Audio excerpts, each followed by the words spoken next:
Good morning everyone. तो आप लोग अभी से छटपटाना बंद कीजिए, किसी को कोई दिक्कत नहीं होना चाहिए। ठीक है।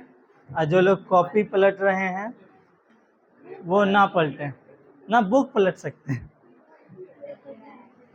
पिछले क्लास में हम लोग नाखून क्यों बढ़ते हैं पूरा चैप्टर पढ़ लिए थे, वो चैप्टर खत्म हो गया था। अब बच गया है उस चैप्टर का अभ्यास प्रश्न और उसमें जो भी क्वेश्चन दिया हुआ है वो सब क्वेश्चन आंसर, शब्दार्थ, उसमें जो भी ग्रामर वाला पार्ट है, तत्सम, तद्भव, देशज, विदेशज, जो कुछ भी है आज हम लोग उसको देखते हैं। आप लोग घर पे बना करके लाइएगा। बाकी हमको इतना तुम लोग पर भरोसा है कि पिछले क्लास में जो भी होमवर्क दिए थे वो कोई नहीं बनाया होगा। सच में बनाया है? अच्छा चलो ठीक है, तो उसको अभी नहीं, हम चेक कर लेंगे पिछले क्लास में। हाँ कल चेक कर लेंगे। पिछले क्लास में होमवर्क था, पहला सारांश लिखना था, दूसरा क्या था? अच्छा सिर्फ सारांश था, ठीक है। तो आज भी कुछ होमवर्क देंगे और दोनों कल चेक कर लेंगे। एक एक्स्ट्रा पेन दे देना किसी के पास होगा तो। चलो ओए शांत रहो। देखो इस चैप्टर में अभ्यास प्रश्न में क्या दिया हुआ है।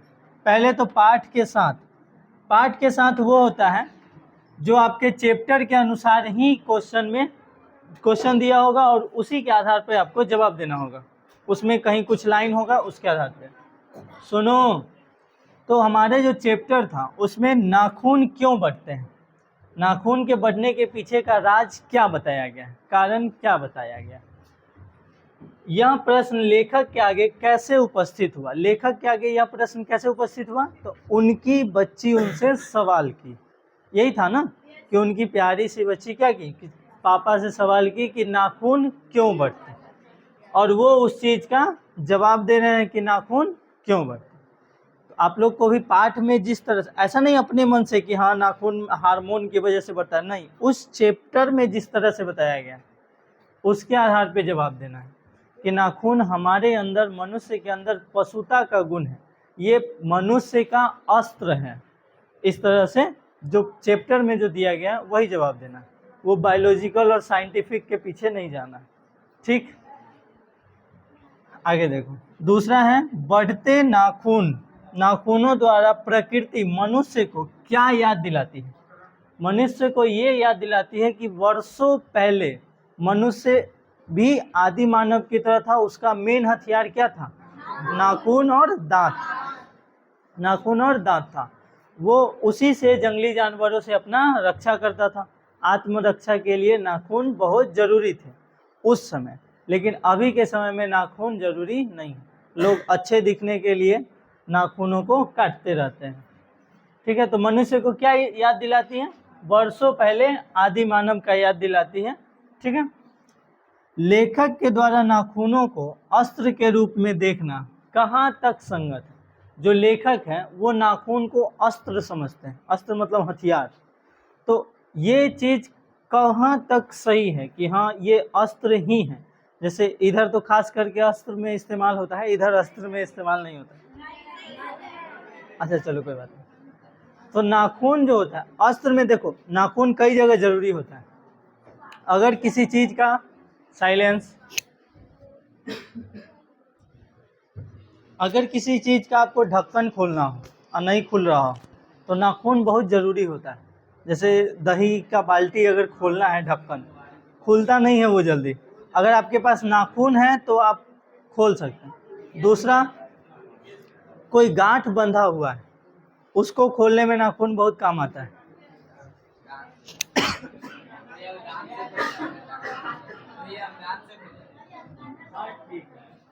दांत से ही खोलना। तो ये कह रहे हैं, सुनो, कि लेखक जो है वो नाखून को अस्त्र मानते हैं।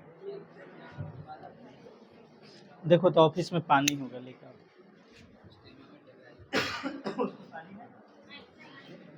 ऑफिस में होगा लेकर। तो लेखक जो है वो नाखून को क्या मानते हैं? हथियार, अस्त्र। तो वो कहाँ तक सही है कि हाँ नाखून को हथियार मानना चाहिए या फिर नाखून को हथियार नहीं मानना चाहिए। वो कहाँ तक सही है? अगर नाखून को बोला जाता है कि वो हथियार है तो आत्मरक्षा के लिए तो सही है। उस समय आदि मानव के समय, जिस समय इंसान खाना बदोश था, उस समय नाखून को अगर हथियार माना जाता था तो उस समय तक के लिए सही था। लेकिन अभी के समय में अगर कोई नाखून को हथियार बनाता है, झगड़ा होता है तो मुंह नोच लेता है, तो वो चीज़ अच्छा नहीं है। तो वही बताना है कि कहाँ तक सही है और कहाँ सही नहीं है। ठीक, आगे देखो। मनुष्य बार बार नाखूनों को क्यों काटता है? मनुष्य बार बार नाखूनों को क्यों काटता है? क्योंकि वो अपने अंदर छुपे पशुता वाले गुण को खत्म करना चाहता है। वो दिखाना चाहता है कि मनुष्य के अंदर अब कोई पशु वाला गुण या व्यवहार नहीं, और थोड़ा अच्छा दिखने के लिए भी, क्योंकि नाखून बड़ा हो जाएगा तो अच्छा नहीं दिखेगा, इस वजह से भी। ठीक, हाँ, आगे देखो। सुकुमार विनोदों के लिए नाखून को उपयोग में लाना मनुष्य ने कैसे शुरू किया? लेखक ने इस संबंध में क्या बताया? सुकुमार विनोदों के लिए, ये नाम चैप्टर में था जी?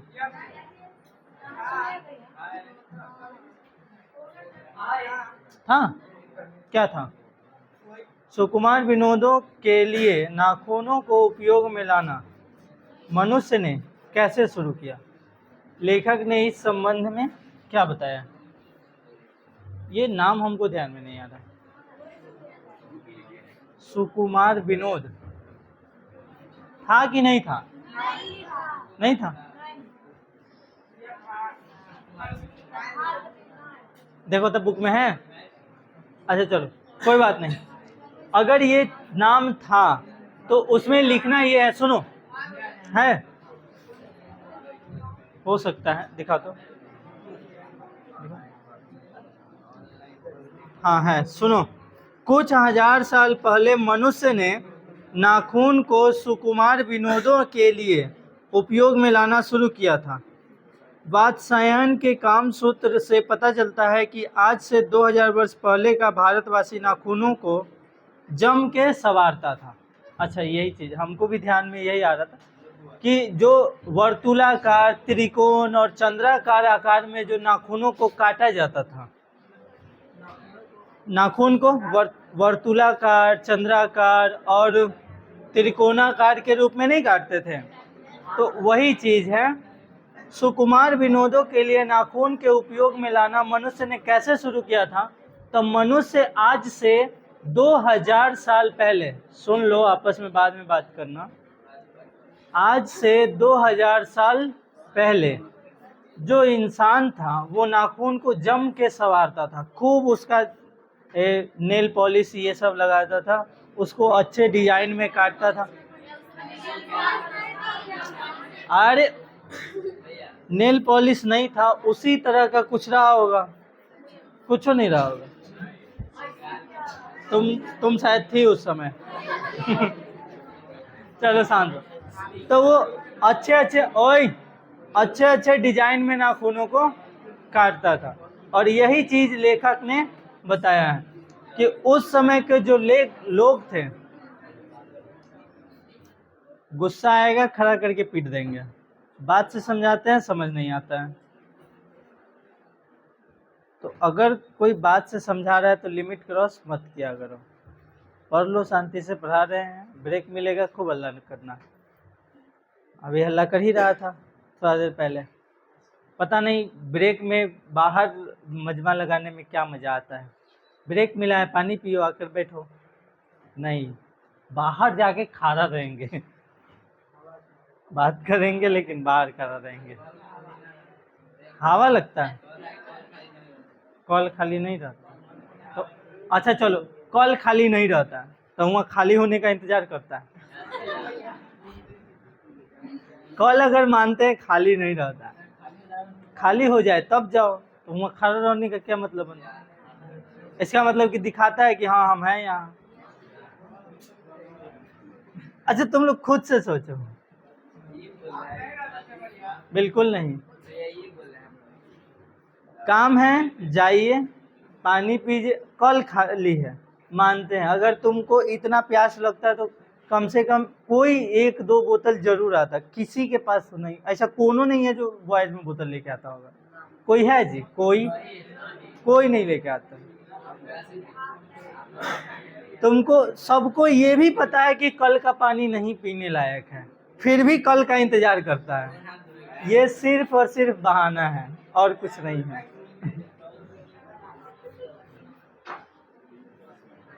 ऊपर से जब क्लास में आता है तो हल्ला करता है, पता नहीं क्या बात करता है, ऐसा लगता है जैसे 2-3 करोड़ का डील उल कर रहा है।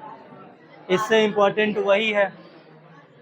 अगर इससे इम्पोर्टेंट वही है तो ऑफिस में चल जाओ, वो बड़ा वाला चेयर लगा हुआ है, उस पर बैठ के आराम से डील करना। 1-8 करोड़ का होगा, हमको भी दे देना कुछ नाश्ता पानी के लिए। साइलेंस। चलो देखो इधर, तो वही चीज है कि उस समय के जो लोग थे वो नाखून को अच्छे तरह से डिजाइन करके काटते थे, अच्छे तरह से संवारते थे। लेखक ने यही बताया आज से लगभग 2000 साल पहले। उसके बाद नख बढ़ाना और उन्हें काटना कैसे मनुष्य की सहजात वृत्तियां हैं, इनका क्या अभिप्राय है। देखो कुछ दिन क्लास बंद हो गया था, जिस वजह से बहुतों ऐसा है जो कहानी भूल गया है, और कहानी के बीच का पार्ट भी कुछ कुछ ध्यान में नहीं है। ठीक है, तो क्वेश्चन बनाते समय अगर कुछ लगेगा तो पीछे पलट करके कहानी भी पढ़ लेना एक बार दोबारा से। नख बढ़ाना और उन्हें काटना कैसे मनुष्य की सहजात वृत्तियां, तो वैसे मनुष्य जो मनुष्यता को खत्म करना चाहता है, अपने अंदर छुपे जो जानवरों के गुण हैं, पशुता वाले गुण हैं, उस चीज को खत्म करना चाहता है। इनका क्या अभिप्राय है, मतलब इस चीज को खत्म करने से क्या लाभ मिलता है, क्या हानि होता है, नाखून को काटने से क्या लाभ मिलता है, क्या हानि होता है, उस बारे में बताना है। इसका क्या अभिप्राय है, क्या रिजल्ट है। ठीक है, किसी को कोई दिक्कत? लेखक क्यों पूछता है कि मनुष्य किस ओर बढ़ रहा है, पशुता की ओर या मनुष्यता की ओर, स्पष्ट करें। अब लेखक इसलिए पूछ रहे हैं क्योंकि एक तरफ जो मनुष्य है अपने शरीर के अंदर छुपे पशुता को खत्म कर रहा है, बाल को काट देता है, नाखून को काट देता है, जिससे हमको पता चलता है कि वो पशुता को खत्म करना चाहता है। लेकिन वहीं जब दूसरी तरफ हम देखते हैं तो मनुष्य नए नए हथियारों को बना रहा है, नया नया हथियार बना रहा है, मिसाइल बना रहा है, ड्रोन बना रहा है युद्ध करने के लिए। तो वो एक तरफ अपने अंदर छुपे हथियार को खत्म कर रहा है और एक तरफ नए नए हथियार बना रहा है। तो आखिर मनुष्य किस ओर बढ़ रहा है, वो पशुता की ओर बढ़ रहा है या मनुष्यता की ओर बढ़ रहा है? एक तरफ हथियार खत्म कर रहा है और एक तरफ हथियार बना रहा है। तो एक तरफ हथियार खत्म कर रहा है, वहाँ पे पता चलता है कि मनुष्यता की ओर बढ़ रहा है, और एक तरफ हथियार बना रहा है, वहाँ पे पता चलता है कि पशुता की ओर बढ़ रहा है। तो आखिर मनुष्य बढ़ किस ओर रहा है, ये लेखक पूछना चाह रहे हैं। ठीक है, तो उस चीज को आपको लिखना है। देश की आज़ादी के लिए प्रयुक्त किन शब्दों की अर्थ मीमांसा लेखक करता है और लेखक के निष्कर्ष क्या है। देखो, स्वतंत्र के लिए जो लेखक है वो कहते हैं कि स्वराज, स्वतंत्र, साम्राज्य, इस सब में स्व का बोध हो रहा है। किस चीज़ का? स्व, यानी स्वयं करने का। और जो बाहर के शब्द हैं, आज भी हम लोग लिखते हैं इंडिपेंडेंस डे, तो लेखक जो है वो इंडिपेंडेंस डे के विरुद्ध है। वो कहते हैं कि इंडिपेंडेंस डे का मतलब है कोई दूसरा हम पे राज नहीं कर रहा, हम किसी के गुलाम नहीं हैं। लेकिन स्वतंत्रता का मतलब है, स्वराज्य का मतलब है अपना देश। तो इन दोनों में ज़्यादा का फर्क आपको नज़र नहीं आएगा, लेकिन थोड़ा सा का फर्क है। एक कहता है कि हम किसी के गुलाम नहीं, और दूसरा कहता है कि हम अपने गुलाम हैं। तो किसी के गुलाम नहीं हैं और अपने गुलाम हैं। तो अच्छा ये होता कि हम कहें कि हम अपने गुलाम हैं, अपने नियम अनुसार काम करेंगे, किसी दूसरे के गुलाम नहीं। अगर हम इंडिपेंडेंस डे बोलते हैं तो इसमें ये पता चलता है कि हम कभी किसी के गुलाम थे और अभी गुलाम नहीं है, फिर बाद में हो सकते हैं। इंडिपेंडेंस डे का मतलब ये होता है। ठीक है, और स्वतंत्रता का मतलब है, स्वराज्य का मतलब है ये अपना देश है, हमारा देश है, ठीक है। तो इसलिए वो कहते हैं कि इंडिपेंडेंस के विरुद्ध है, स्वतंत्रता स्वराज्य के पक्ष में थे। तो वही है कि किन शब्दों की अर्थ की मीमांसा लेखक करते हैं, तो स्वराज्य हो गया, स्वतंत्रता हो गया, स्वाधीनता हो गया, जिसमें स्व का बोध हो रहा, ठीक है। स्व मतलब अपना, खुद का। और लेखक के निष्कर्ष क्या है, और इसका निष्कर्ष लेखक क्या बताए हैं वो चीज लिखना है, ठीक है। लेखक ने किस प्रसंग में कहा है कि बंदरिया मनुष्य का आदर्श नहीं बन सकती, लेखक का अभिप्राय स्पष्ट करें। लेखक आखिर ऐसा क्या था, क्या बात थी जिससे बोला है कि बंदरिया मनुष्य का अभिप्राय नहीं हो सकता। बताओ, कहानी तो पढ़े है ना। बंदरिया मनुष्य का अभिप्राय क्यों नहीं बन सकता, मनुष्य का आदर्श क्यों नहीं बन सकती बंदरिया? अरे बोलो जी। क्योंकि वो, हाँ सुनो ओए, जो इंसान है, अगर कोई इंसान की मृत्यु हो जाती है तो उसको जो भी अपना सभी अलग अलग धर्मों के जो भी मान्यता है उसके अनुसार से उसका अंतिम संस्कार कर दिया जाता है। लेकिन बंदरिया क्या होती है, वो अपने बच्चे को मरने के बाद भी अपने से अलग नहीं करना चाहती, तो उसमें मरने के बाद भी मोह माया बहुत ज़्यादा है। और यहाँ जीवित है तब तक मोह माया है, जब डेथ हो गया तो थोड़ा बर्दाश्त कीजिए, बाकी समझ जाइए। क्योंकि इंसान जो है, इंसान के पास ब्रेन है, और ब्रेन ये सही चीज़, सही को सही समझने के लिए ही बना है। अगर इसको कितनों कहोगे कि नहीं ये चीज़ सही है, वो नहीं मानेगा जब तक उसको पता नहीं चलेगा कि हाँ ये चीज़ सही है। तुम लोग को भी अगर कोई चीज़ बता दिया जाता है तो तुम लोग तुरंत नहीं मानते हो, इसीलिए छटपटाते हो। क्योंकि ह्यूमन ब्रेन का ये खासियत है, अगर कोई चीज़ तुमको बताया जा रहा है वो कहेगा ना ऐसा कैसे हो सकता है, ज़रूर कुछ ना कुछ गड़बड़ है। जब तक आपको कंफर्म नहीं पता चल जाए कि हाँ यही चीज़ है, एक जगह, दो जगह, तीन जगह। अगर हम बोलते हैं कि किसी का जन्म आज हुआ है या फिर 2 साल पहले हुआ है, अब वो कंफर्म करेगा, किसी दूसरे से पूछेगा, किसी बुक में देखेगा, गूगल करेगा। तो इंसान का ब्रेन जो है ये है, और बाकी जानवरों में अगर बोल दिया गया तो वही है, सेम टू सेम डिट्टो।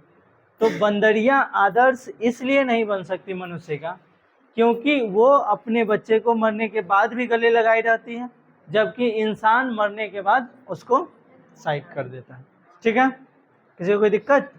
तो इसलिए वो आदर्श नहीं बन सकती, क्योंकि मनुष्य का बिहेवियर वो चीज़ नहीं है।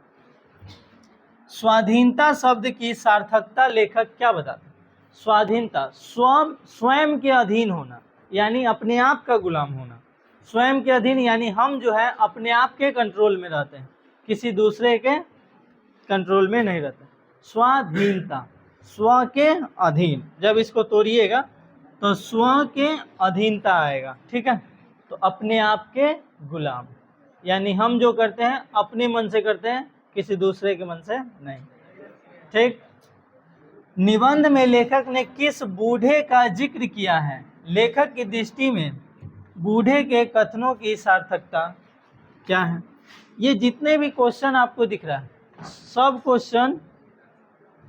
क्वेश्चन आपके चैप्टर से ही लिया गया है और उसी के आधार पे लिखना है। कोई अपना मन से इस क्वेश्चन में अपना मन से नहीं लिखना है। इस क्वेश्चन में आप अपने मन से नहीं लिखिए, जो पाठ के आधार पे क्वेश्चन रहेगा ना उसमें अपना मन से नहीं लिखना। चैप्टर में जिस तरह से दिया गया है उसी तरह से लिखना है, और जो भाव चैप्टर में व्यक्त किया गया है आपके आंसर में भी वही भाव व्यक्त होना चाहिए, ठीक है। ज़्यादा आस पड़ोस समाज को ऐड नहीं करना, जहाँ ऐड होने लायक रहेगा उस वहीं पे ऐड करना।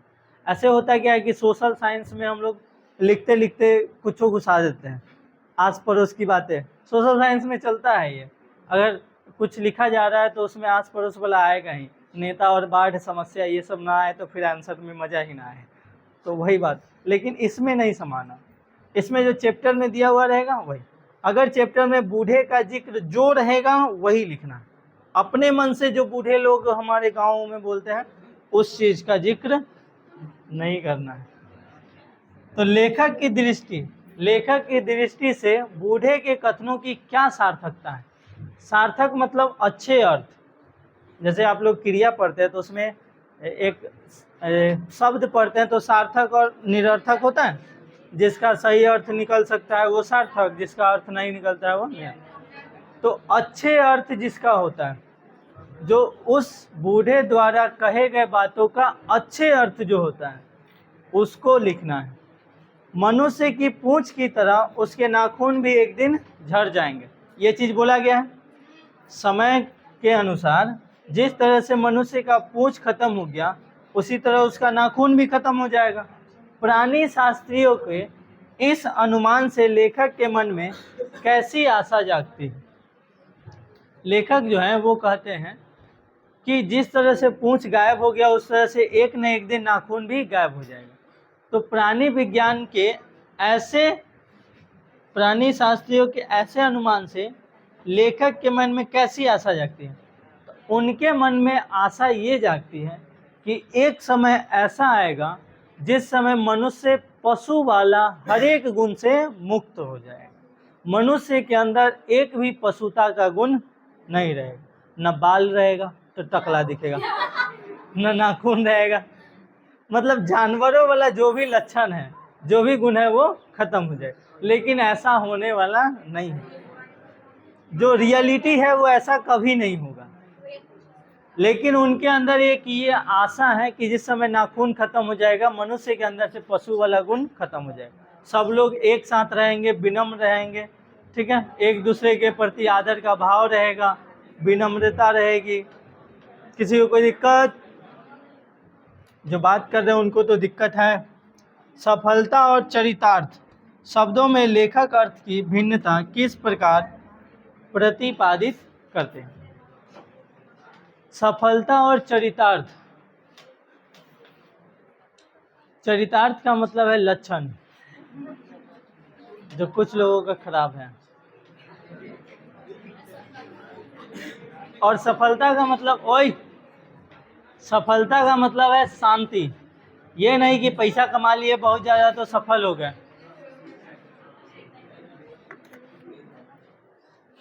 ऐसा होने के बाद भी लोग कुछ चीज़ों में असफल रहते हैं। सफलता का मतलब है शांति, सुकून। लेकिन तुम लोग तो हल्ला करने में विश्वास करते हो। तो इन दोनों का अर्थ बताना है और दोनों में भिन्नता क्या है वो बताना है। अब व्याख्या करना है।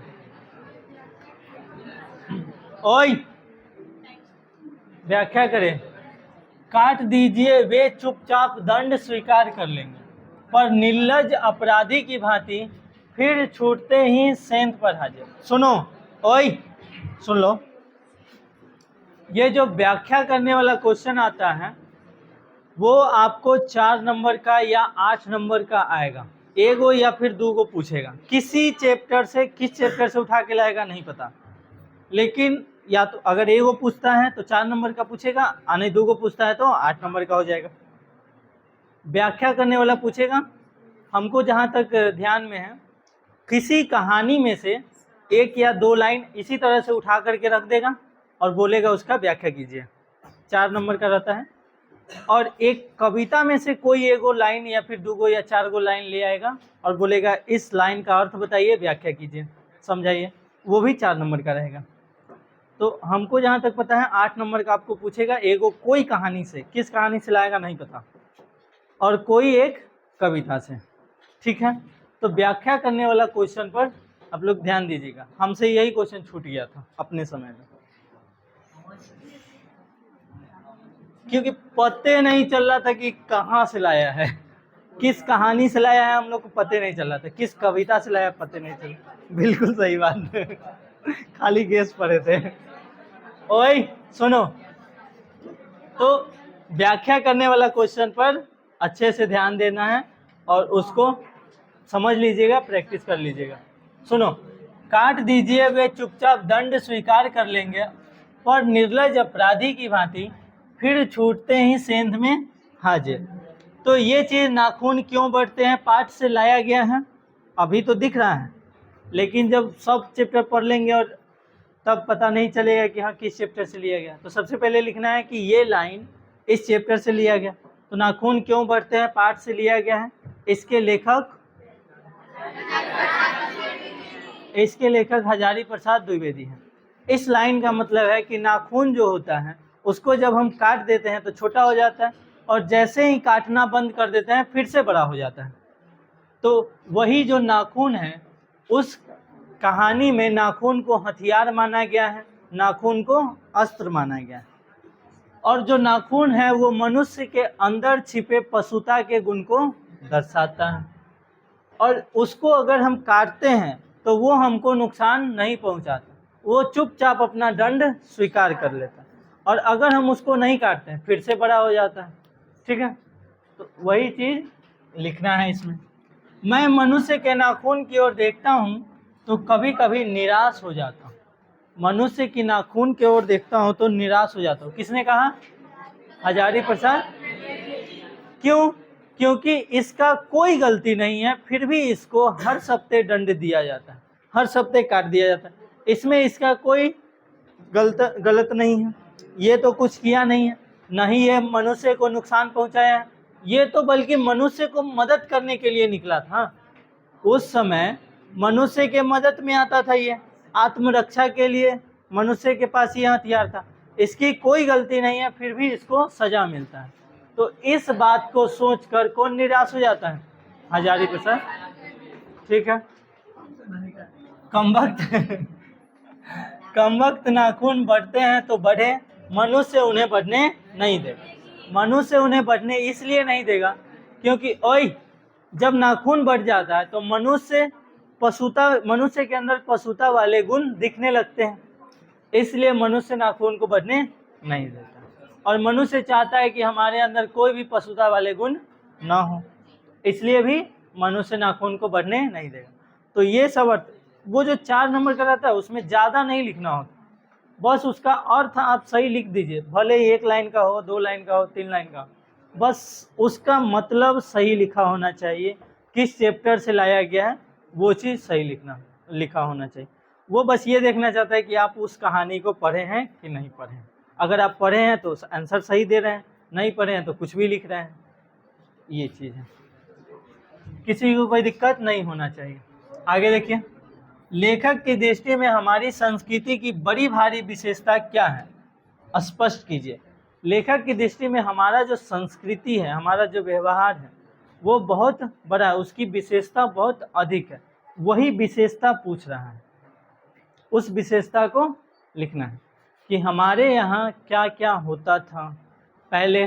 जिस समय कोई जो पश्चिमी देश था उन लोगों के पास खाने को नहीं था, उस समय यहाँ हम लोग के समय गुरुकुल चलता था, यानी बहुत शिक्षा में सबसे ऊपर थे। हमारी जो संस्कृति है, हमारे यहाँ अनेकों प्रकार की भाषा है, लेकिन फिर भी भाषा को लेकर कभी विवाद नहीं हुआ, कभी दंगा ये सब भाषा को लेकर नहीं हुआ। धर्म को लेकर हुआ है लेकिन भाषा को लेकर कभी नहीं हुआ। तो यही चीज़ विशेषता है और उस विशेषता को आपको लिखना है। याद रहे, सब अपने शब्दों में लिखना है, शब्द अपना होना चाहिए लेकिन इधर उधर की बातें नहीं होनी चाहिए। अपने शब्द मतलब भारी भरकम शब्द का उपयोग नहीं करना है, ठीक है। जिसका मतलब आपको पता नहीं हो, बुक में देख लिए कि हाँ ये है, तो वो चीज़ नहीं लिखना, ठीक है। नाखून क्यों बढ़ते हैं का सारांश प्रस्तुत करें, ये तो हम बोले ही हैं, लिख भी चुके हैं आप लोग। सारांश लिखना है। पाठ के आसपास, कोई बात नहीं, होने दो, ये तो अपने शिक्षक से प्राप्त करें, कोई पूछने ही नहीं आता है। ऐसे हम टेस्ट में इसमें से हम क्वेश्चन दे देंगे और उसका जब टेस्ट का रिजल्ट देंगे उसमें बता देंगे। समय समय पर भारत में बाहर से आने वाली जातियों के नाम और समय अपने इतिहास के शिक्षक से पूछना है। ये लेखक ने कालिदास के जिस कथन का हवाला दिया है उसका मूल रूप संस्कृत के शिक्षक से मालूम कर याद कर लें तथा उसके अर्थ को ध्यान में रखते हुए एक स्वतंत्र टिप्पणी टिप्पणी जो होता है वो बहुत छोटे में संक्षिप्त, यानी 6 से 7 लाइन, हार्डली 10 लाइन। तो 10 लाइन के भीतर ही आपको लिखना है, 5 से 10 लाइन के भीतर लिखना है, वही टिप्पणी होता है, संक्षिप्त होता है। ठीक। अपने शिक्षक से देवराज इंद्र और दधीची मुनि की कथा मालूम करें। अब ये तो फिर इंद्रदेव के बारे में पढ़ना होगा, दधीची मुनि, फिर महाभारत और रामायण भी पढ़ना पड़ेगा हमको, ग्रंथ पढ़ना पड़ेगा। ग्रंथ पढ़ाएंगे। ये देखो, ये व्याकरण का है, सुन लो। निम्नलिखित शब्दों के वचन बदलें, यानी एक वचन है तो बहुवचन में लिखिए, बहुवचन है तो एक वचन में। ठीक है। वाक्य प्रयोग द्वारा निम्नलिखित शब्दों के लिंग निर्णय करें, यानी स्त्रीलिंग है कि पुल्लिंग है, आप उसको निर्धारित कीजिए, इसमें जो जो शब्द हैं। ठीक। निम्नलिखित वाक्यों में क्रिया की काल रचना स्पष्ट करें। क्रिया की काल, यानी इसमें से कौन कौन काल है? जो देखो, उन दिनों उसे जूझना पड़ता था, कौन सा काल हो जाएगा? मनुष्य और आगे बढ़ा, बढ़ा, भविष्य नहीं है, बढ़ेगा, भविष्य होगा ये। और वर्तमान में भी कैसा ये वर्तमान काल नहीं है, भूतकाल है। और भूतकाल में कौन सा भूतकाल है? इंग्लिश में बता दो। इंग्लिश में 4 होता है ना जी। परफेक्ट है, ये परफेक्ट पास्ट टेंस में आएगा। अब हिंदी में तो डायरेक्ट हो जाता नहीं, उसमें भी पार्ट होता है। तुम लोग को जब राहुल सर पढ़ाएंगे तो उसमें भी पार्ट होता है। भूतकाल में भी 3 गो पार्ट या फिर 4 गो पार्ट पढ़ाया जाएगा। तो इसका काल मालूम करना है, यानी भूतकाल है, भविष्य काल है, ये चीज। अस्त्र शस्त्रों का बढ़ने देना मनुष्य की अपनी इच्छा की निशानी है, और उनकी बाढ़ को रोकना मनुष्य का तकाजा है। इस वाक्य में आए विभक्ति चिन्हों के प्रकार बताइए। इसमें जो विभक्ति चिन्ह आया है उस सब का प्रकार बताना। विभक्ति चिन्ह किसको बोलते हैं? इसी सब को बोला जाता है ना, यही सब। कर्ता में, अच्छा ठीक है, इसको बना करके लाना तुम लोग। स्वतंत्रता, स्वराज्य जैसे शब्दों की तरह स्व लगाकर 5 शब्द और बनाना है। 5 शब्द, 5 गो शब्द और बनाना है जो स्व से शुरू होता है। किससे? स्व से। ऐसा नहीं कि कुछ नहीं लिख देना, उसका अर्थ होना चाहिए। उस अभी नहीं, घर से। ठीक। निम्नलिखित के विलोम शब्द,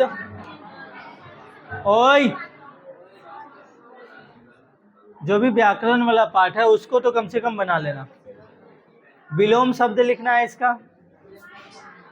ये शब्दार्थ याद करने वाला है। देखो, शब्दार्थ याद कर लेना सब। अभी हम सुनते नहीं हैं, कभी भी सुना जा सकता है, कभी भी और किसी भी चैप्टर से सुन सकते हैं। ठीक है।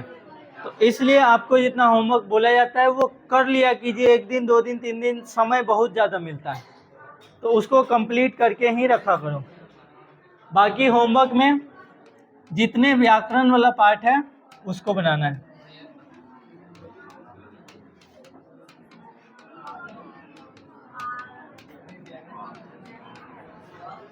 जैसे विलोम शब्द हो गया, उसमें जो काल ढूंढना है वो हो गया, 5 गो शब्द बनाना है। ये सब जितने भी व्याकरण वाला है वो सब आप लोग के होमवर्क में है, और सारांश भी हम अगले दिन चेक करेंगे। फिलहाल आज के लिए इतना ही। थैंक यू, धन्यवाद, जय Hind. Like, share, comment and subscribe जोर से।